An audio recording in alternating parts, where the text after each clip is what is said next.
Assalamualaikum warahmatullahi wabarakatuh. Nama saya adalah Sapira dari kelas 10 Keperawatan. Di sini saya akan mengulas kembali tentang materi yang ada di video.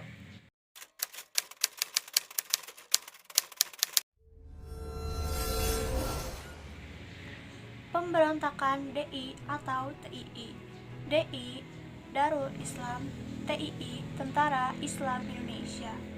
Pemberontakan ini dilatar belakangi oleh Kartosuwiryo yang ingin mendirikan negara Islam Indonesia karena ia tidak sependapat dengan dasar negara Indonesia.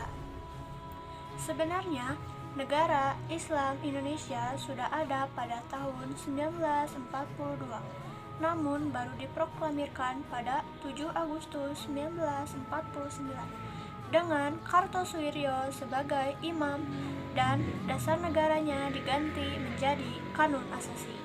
Pemberontakan ini mendapat banyak dukungan dari beberapa pihak. Ada juga dari tokoh-tokoh seperti Amir Fattah dari Jawa Tengah, Daud Daureo dari Aceh, Ibnu Hajar dari Kalimantan Selatan, dan Kahar Muzahar dari Sulawesi Selatan. Upayanya ada dari jalan damai. Seperti waktu itu, Natsir mengajak Kartosuwiryo untuk kembali ke Republik Indonesia pada September 1949.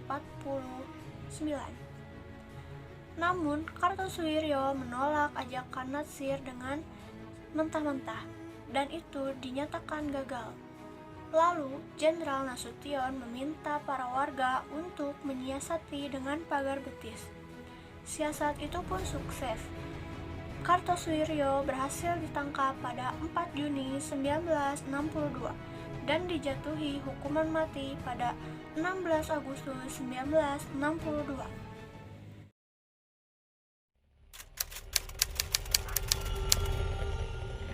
Dilanjut dengan materi yang kedua, yaitu PKI Madiun 1948. Pemberontakan ini terjadi setelah Indonesia mengalami kemerdekaan. Pemberontakan ini juga dilatar belakangi oleh perundingan-perundingan seperti perundingan Linggarjati, perundingan Ron-Royem, dan perundingan lainnya. Seperti yang kita ketahui, dalam perundingan Linggarjati, kita atau Indonesia hanya diakui 3 pulau, yaitu Jawa, Sumatera, dan Madura. Di sini, Belanda mengoperasikan agresi militer yang pertama dan membuat perundingan Renville. Mengapa diberi nama perundingan Renville? Karena tempat atau lokasi terjadinya perundingan itu ada tepat di atas kapal Renville. Dalam perundingan ini, Indonesia mengalami kerugian dan kabinet Amir Syarifuddin jatuh hingga harus digantikan dengan kabinet Hatta. Amir Syarifuddin tidak terima dan ia menjadi oposisi kepada Hatta. Lalu ia mendirikan FDR atau Front Demokrasi Rakyat pada 28 Juni 1948.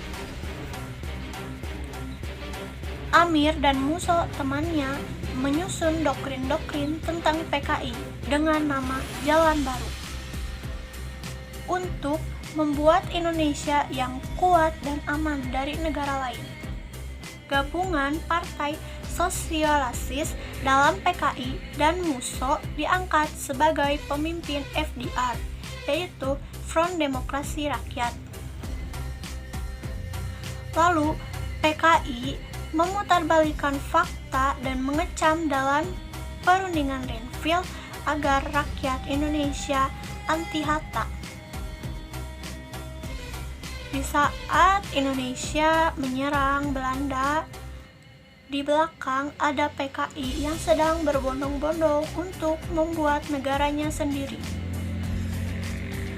Lalu terjadilah penumpasan oleh Jenderal Sudirman dengan Kolonel Gatot Subroto untuk membuat gerakan operasi militer.